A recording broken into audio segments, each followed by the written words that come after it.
On August 7, 1996, a 41-year-old entrepreneur named Lance Herndon woke up at 3:40 a.m. to the sound of his alarm clock going off inside of his mansion in Roswell, Georgia. The alarm was actually one of 3 alarms set to go off that morning. The first was at 3:40, the second at 3:50, and the third at 4 a.m. And this was actually how every workday began for Lance. He was the founder of an IT consulting company called Access Inc., and his borderline compulsive work ethic not only made him millions of dollars, but also it had made him a trailblazer for the Black business community in Greater Atlanta. His company, Access Inc., had actually been awarded the National Service Firm of the Year award by President George H.W. Bush. President Clinton had honored Lance with the Minority Entrepreneur of the Year award and had appointed him to the 1995 White House Conference on Small Business. Lance sat up and slammed his hand down on the clock to stop the alarm, and then shut off the other 2 alarms so they wouldn't ring. Then he threw aside his bedsheets and got up and walked over to the dresser to pull out some clothes. On top of his dresser, he kept a sexy lingerie photograph of one of his girlfriends, a woman he'd been seeing for years named Kathy Collins. Now, usually, when Lance saw this photograph, he would smile, but today, he flipped it face down so he wouldn't have to look at it. He was going to have to break up with Kathy, and he was not looking forward to it. Lance and Kathy had been on again, off again since they first met 3 years ago, but they'd rekindled things for real about 7 months ago, and she had moved most of her stuff into his house. But for Lance, this progression sort of made the whole thing feel too serious. He sort of preferred to play the field. In fact, at that very moment, he didn't just have this one girlfriend. He had another steady girlfriend, a 27-year-old college student named Dion Baugh, and he was also interested in another woman that he had just met who worked as a school teacher. Plus, he was also still dealing with the fallout from his divorce from his 3rd wife, Janine Herndon, who he had a 4-year-old son with. Lance actually had to keep meticulous notes in his calendar just to keep all of this straight, and it was really starting to wear on him. Plus, in addition to dumping Kathy, something he knew he needed to do soon, he was also considering dumping Dion as well, because she was the jealous type and he just felt like he didn't need the drama. But for now, Lance threw on a shirt and a pair of pants and then headed downstairs into his basement, where he had a full working office set up for his IT company. Every day, Lance's small staff of full-time employees, plus his assistant, came to this basement office to do all their work. But they wouldn't actually arrive here for another 4 hours, which gave Lance plenty of time to get everything ready. Lance sat down at his desk, hit the record button on a small tape recorder, and started dictating detailed lists of instructions for each of his employees. Every morning, he would make these cassette tapes so that when his employees came in, they knew exactly what he wanted them to do, even if he had already gone out for the day, which he was doing more and more lately. When Lance had first started Access Inc., he had pretty much worked exclusively on his business all the time and was never really out of the office. But recently, business had not been going very well, and so Lance's attention was now split between, a growing list of problems and new ventures he was considering. He hadn't told anybody the details, but Access Inc. was in pretty big financial trouble. At its peak, it had been valued at more than $3 million, but now the business was heavily in debt and losing money. Lance had tried to diversify by investing in a hip-hop club in downtown Atlanta, but that had failed, and now he was embroiled in a lawsuit with his former business partner. Add all that to the alimony and child support that Lance was paying to his ex-wife, plus the lavish lifestyles he was funding for his various girlfriends, and for the first time in his life, Lance was starting to worry about whether he could even hold everything together. Lance finished the cassette tapes for his employees and left them on their desks. Then he went back upstairs to get ready for his day.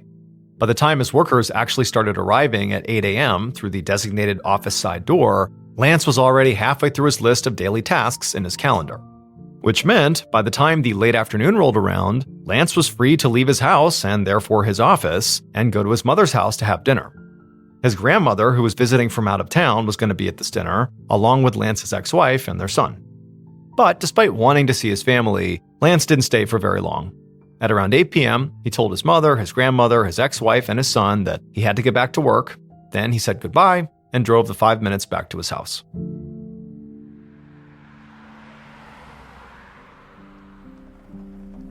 When Lance pulled back into his driveway, he saw his secretary's light blue car parked in its usual spot, and he smiled.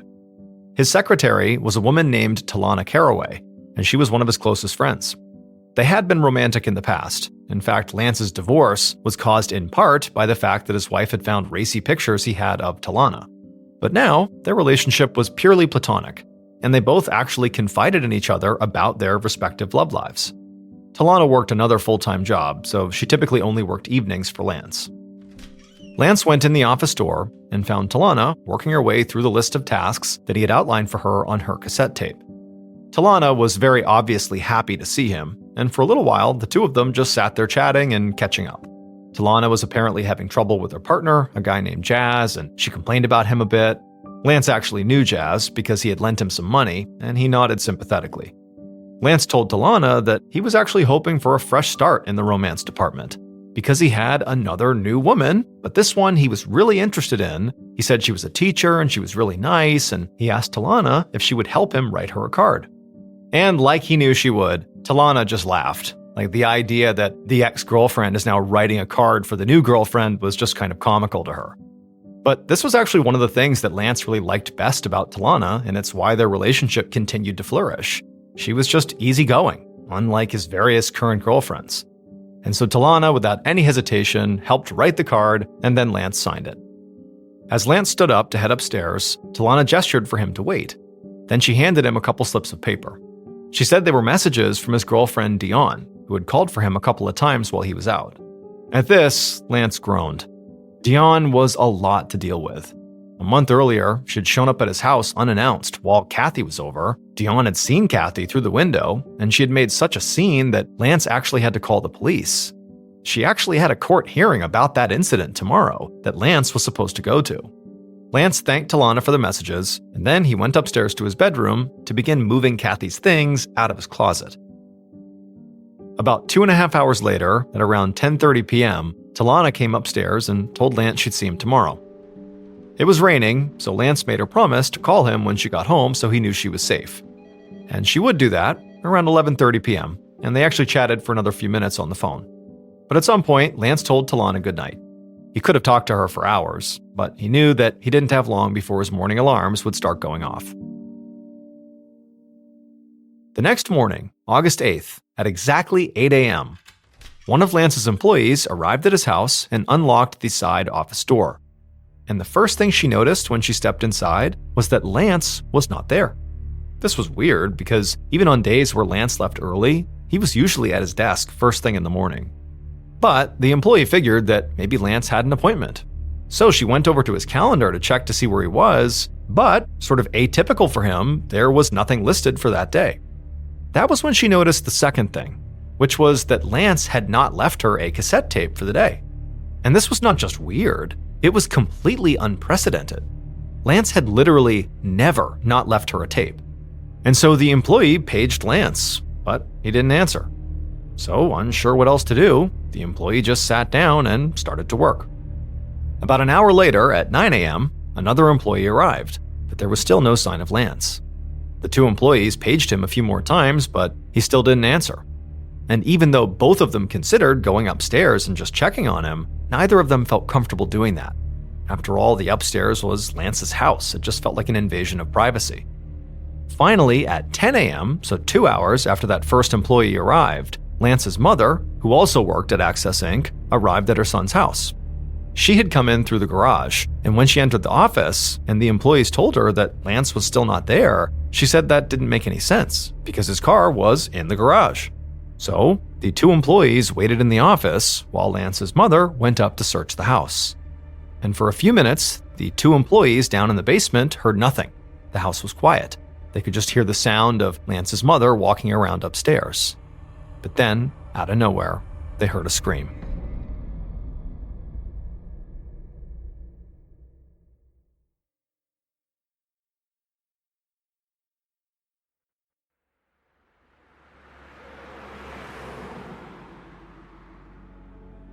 About 30 minutes later, around 10:30 a.m., Roswell police detective William Anastasio pulled up in front of a mansion that sat on a quiet cul-de-sac in a wealthy community in suburban Georgia. The only thing dispatch had told him was that someone inside of this mansion had been killed. Outside of the mansion, he could see there were police cruisers and ambulances on the street, and his sergeant and a few other investigators were standing in a cluster right near the front door. He walked over to them, and the sergeant briefed him on what they knew so far. The homeowner, Lance Herndon, had been found dead inside of his bed by his own mother after he had failed to show up for work in his basement office. There were no signs of forced entry, and the crime scene itself appeared to be contained to the master bedroom. Lance's employees had discovered that the office laptop was missing, but the rest of the house was filled with expensive electronics and jewelry that had not been touched. The sergeant told Anastasio that uniformed officers were already canvassing the neighborhood and that Anastasio should take the lead in the investigation. So Anastasio turned and walked inside the house and began going up the stairs to the master bedroom. Outside the door to the bedroom, there was a uniformed officer whose job was to make sure nobody touched anything before the crime scene techs arrived. And so Anastasio greeted him and told him he understood the protocol, but then he just stood there outside the doorway, not interfering, but looking inside, getting a first glimpse of the actual crime scene. He could see Lance's body on the bed. Lance was on his back, with his arms crossed over his chest, and he was naked. Even from a distance, Anastasio could see that whoever had killed Lance had beaten him so badly in the face that his facial bones had basically collapsed inwards. It was like someone truly bashed his head in. But strangely, despite this, it didn't seem like there had been any sort of struggle in this room. I mean, typically with a beating death, there was often a big fight between the victim and the assailant, which can create a very messy scene with furniture knocked over and everything messed around inside the room. But from the looks of it, it didn't seem like Lance had fought back at all. Like nothing was knocked over. He was just laying there on his back on the bed with his head caved in. And reinforcing the idea that this was not about money, Anastasio could clearly see on the dresser next to the body was a wallet, a stack of credit cards, and a folded up wad of cash. And so despite the one missing laptop, this didn't really appear to be a robbery.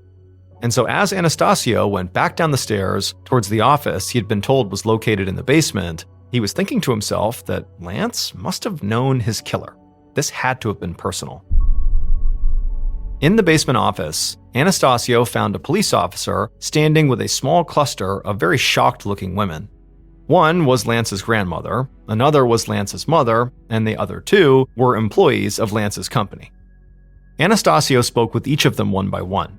And Lance's family, their general impression was they had no idea who would want to hurt Lance. Lance's mother told Anastasio that, Lance had just gone through a divorce, which could create some animosity, but he and his ex-wife had stayed on good terms. And in fact, just the night before, had had dinner together. Lance's grandmother echoed a similar sentiment that, Lance was this harmless guy, but she also had Alzheimer's and so couldn't really answer any of the questions, at least not credibly. The other two women, the employees of Lance's company, they told a slightly different story to Anastasio. They said there had been some, quote, shady people in the office recently, but when he pressed them for specifics, they said all they knew was that Lance was involved in some business disputes. Just then, a uniformed officer opened the basement door and told Anastasio he'd better get outside.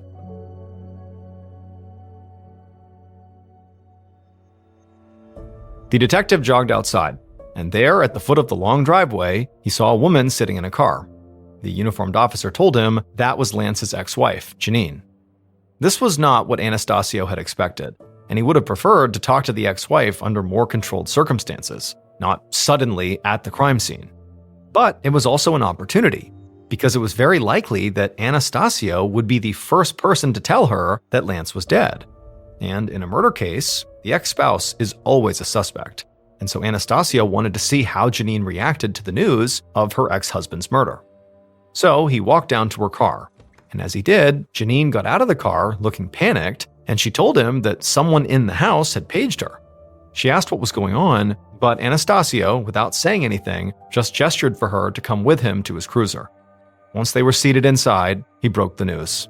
And as he did, he carefully watched her. And Janine looked genuinely shocked. She opened and then closed her mouth like she couldn't even think of what to say, and then her eyes filled with tears. And then, in a trembling voice, she asked Anastasio what happened. But Anastasio was not ready to share anything at this point. So instead, he just asked Janine where she had been last night, and then waited to see if she got defensive or started stuttering. But she didn't do either of those things. She took a deep breath, and then told him she had actually had dinner with Lance and his family the night before, and then after that, she went home. Her new partner had come over and spent the night with her, and then that morning, she'd gotten up at 7 a.m. to head to her side job as a house cleaner, and then of course at about 10:30 she'd received that page, and here she was. And that detail, that the ex-wife of an obviously very wealthy man was working as a cleaner, caught Anastasio's attention. He wondered if she'd still be working as a cleaner after she received whatever life insurance payout he was certain was going to come her way. But before he could ask her anything about her finances or her job, Janine blurted something out. She said, "My husband was a powerful man with a lot of enemies." By the time Detective Anastasio finished his conversation with Janine, he had gone from having 0 suspects to having 6. There was Janine herself, of course, but Anastasio had been surprised to learn that Lance had been seriously dating at least 2 other women, Kathy Collins and Dion Baugh, and that his secretary, Talana Caraway, was also a former girlfriend. This meant that Janine, Kathy, Dion, and Talana all had potential motives to want Lance dead. But Janine had actually been much more focused on the men who hated Lance. She said that Lance had always talked about business rivals being jealous of his success. And recently, he'd become embroiled in at least 2 lawsuits that Janine knew of, one with a former business partner over a hip-hop club, and the other with a contractor who said he hadn't been paid yet. Janine had heard that just yesterday, that contractor had actually shown up to a local music show looking for Lance. And when he couldn't find him, apparently he was telling people that, Lance didn't know what he was capable of, as if the contractor could, inflict harm on Lance if he didn't pay him. Anastasio was not quite sure what to think about any of this, except that he was definitely going to need a lot of DNA samples. That afternoon, Anastasio was back inside of the house, working alongside the crime scene techs who had finally arrived at about noon. And while he was doing that, 2 other women showed up at the crime scene. One of the women was Lance's secretary and former girlfriend, Talana Calloway. She said she had seen Lance the night before, and that one of his girlfriends, Dion, had kept calling for him over and over and kept leaving increasingly upset messages when he didn't answer. And these messages, Talana was fielding, and she gave them to Lance when he finally did come home. The other woman who was there with Talana was Lance's other girlfriend, Kathy Collins. But unlike Janine and Talana, Kathy didn't even try to act like she wanted to help with this investigation. Instead, she demanded to be let inside the house to go get her clothes. The uniformed officers on the scene told her that she couldn't do that because this was a crime scene, but Kathy didn't seem to care at all. And so the officers took down her name and contact info, and they also made a note that Kathy had not shed a single tear.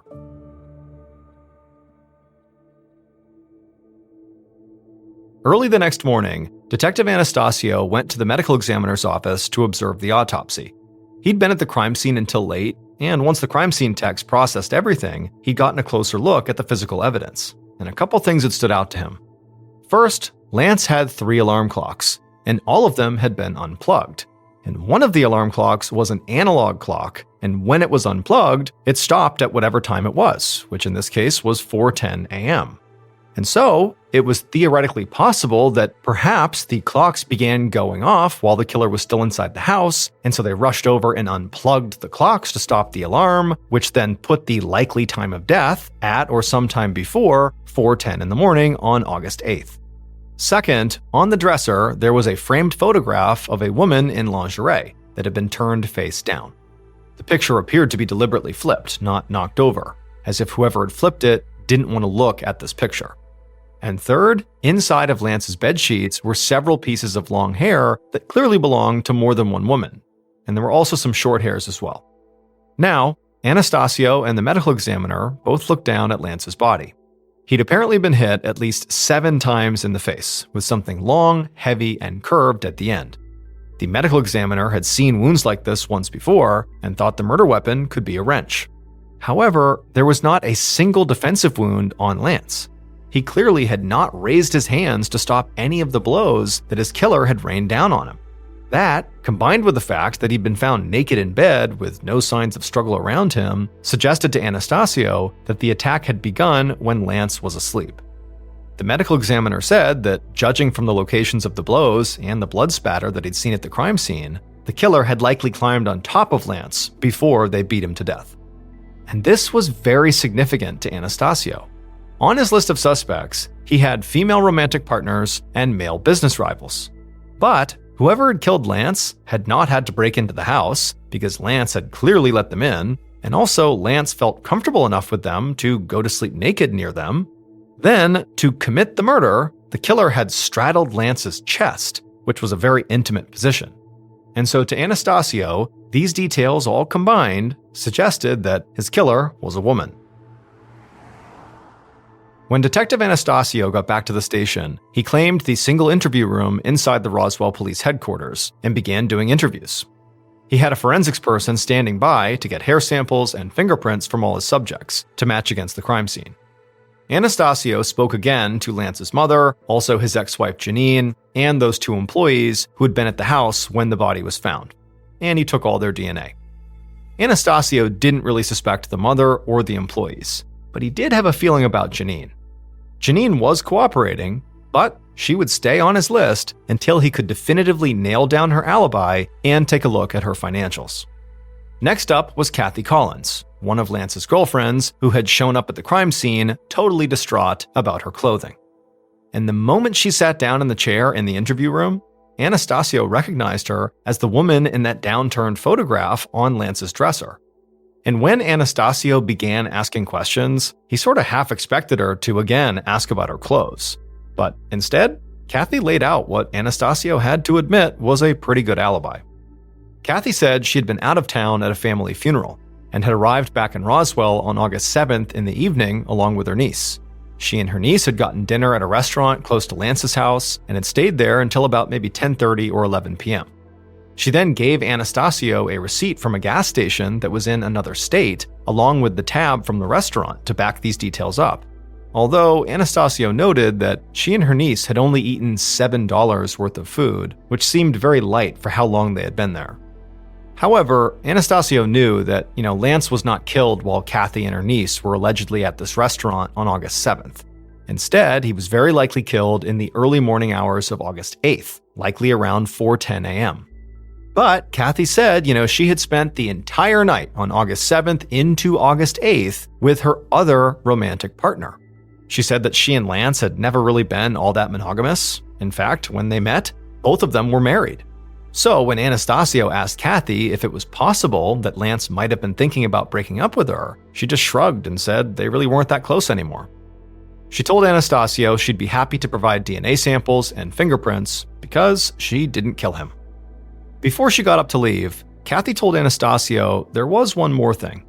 She said about a month earlier, some woman had come to Lance's home in the middle of the night, freaking out so loudly that Lance had actually called the police.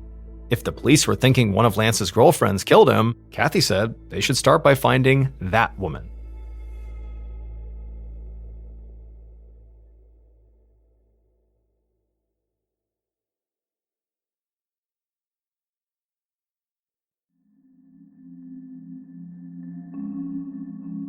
When the door closed behind Kathy, Anastasio smiled, because a record search had already turned up the police report for the incident Kathy was talking about. And that woman, the girlfriend, was Dion Baugh, who was already on her way down to the station. When Dion arrived, she took a seat inside the interview room, and right away, Anastasio began drilling her with questions. And immediately, he was suspicious. First of all, Dion's demeanor was very strange. She kept giggling every time she was asked a question. Now, Anastasio knew that likely she was just nervous, and so that by itself was not proof of guilt, but it certainly didn't help her credibility. Second, Dion herself was carrying on multiple romantic relationships, just like Lance. And third, perhaps the most suspicious out of all of it, Dion admitted right up front that she had Lance's missing laptop, as well as one of his credit cards. And in fact, she had charged $2,700 worth of furniture on it the same night that Lance was murdered. Suddenly, Dion Baugh was Anastasio's number one suspect. And so the detective leaned forward in his chair and asked Dion where she'd been from the evening of August 7th to the morning of August 8th. And her alibi was very weak.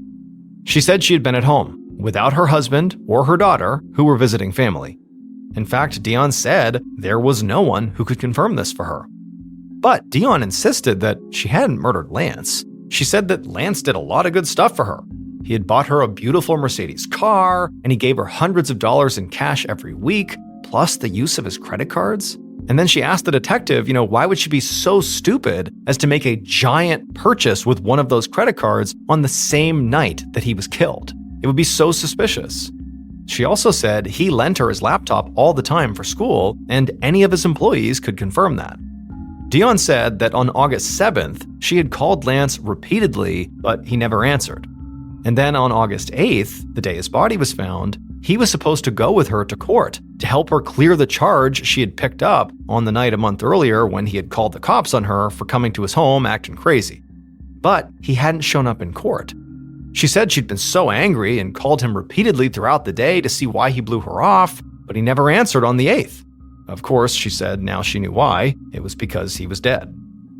Dion offered Anastasio her phone records. She said she would give DNA samples and her fingerprints. And then she told him she really hoped he solved the case soon because she was afraid. She said that Lance was always paying people to do his dirty work, and until detectives caught his killer, she was going to be looking over her shoulder, in case maybe they came for her too.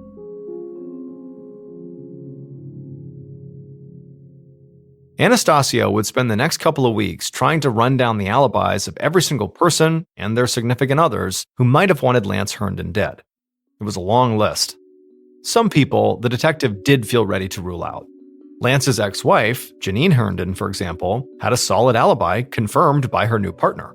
And although she would have been the recipient, along with her son, of Lance's life insurance policy, she was already receiving a good amount of money from Lance monthly in the form of alimony and child support. And so Lance was worth more to her alive than dead. And then there were Lance's various business rivals, and they turned out to be very weak suspects, primarily because they all had alibis. Plus, it just seemed very unlikely that Lance would have, let these business rivals into his home late at night without some sort of confrontation.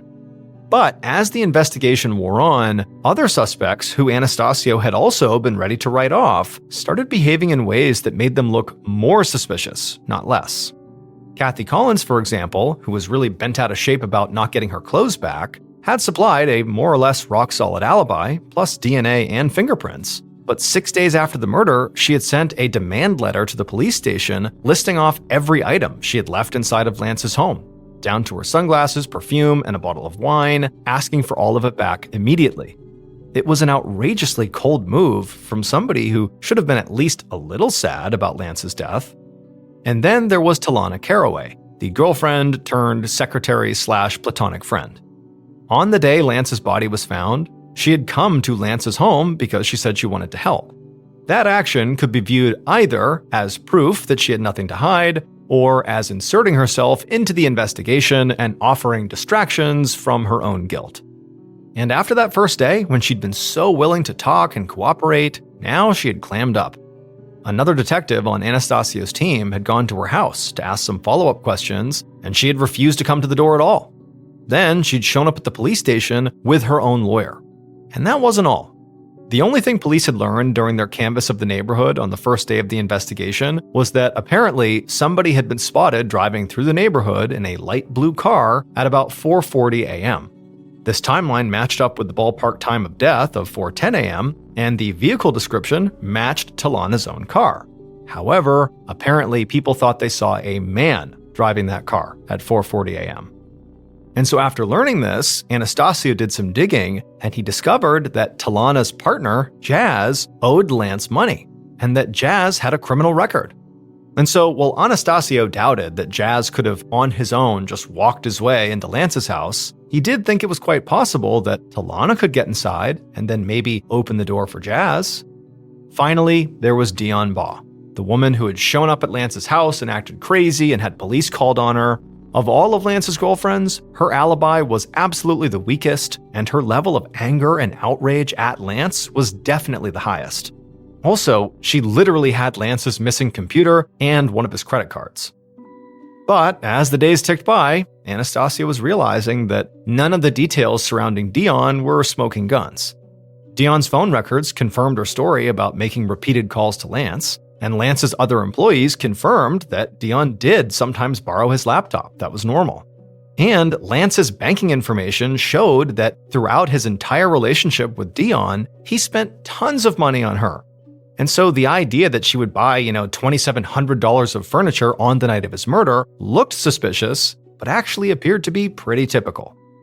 Dion had willingly given DNA and fingerprints, and the police had matched 3 of the hairs found in Lance's bed to Dion, but they'd also found 13 other hairs that didn't belong to Dion, Lance, or any of the other women they knew Lance had slept with.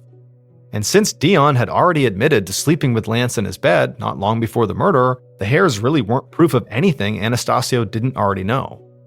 Detective Anastasio still didn't have the murder weapon either. Now, the medical examiner had guessed that Lance was killed with a wrench, and after interviewing Lance's housekeeper, police had discovered that a wrench was missing from Lance's home. But a missing murder weapon couldn't give any fingerprints. And so far, none of the women that Anastasio had collected prints from had matched prints found in Lance's bedroom. And so within about a month of Lance's murder, the case that had seemed so hot on that first day was now going cold. More than a year would pass, and in that time, Detective Anastasio would continue to investigate Lance Herndon's murder, but he really didn't make any progress. He stayed in touch with the prosecutor, with both of them hoping that some new lead would turn up, but all their evidence had gotten them nowhere. And so between business rivals, romantic partners, and romantic partners' significant others, it felt like this murder could have plausibly been committed by at least 10 different people.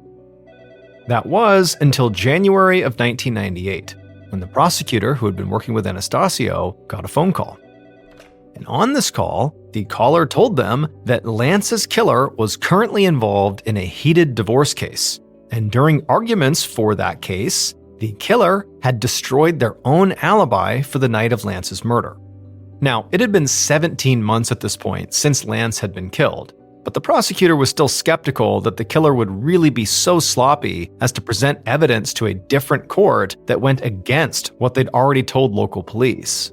But then, later that month, the prosecutor went to the divorce trial to watch for himself, and there, everything came together. Based on evidence and interviews conducted during an investigation that spanned a year and a half, this is what police believe happened to Lance Herndon in the early morning hours of August 8, 1996.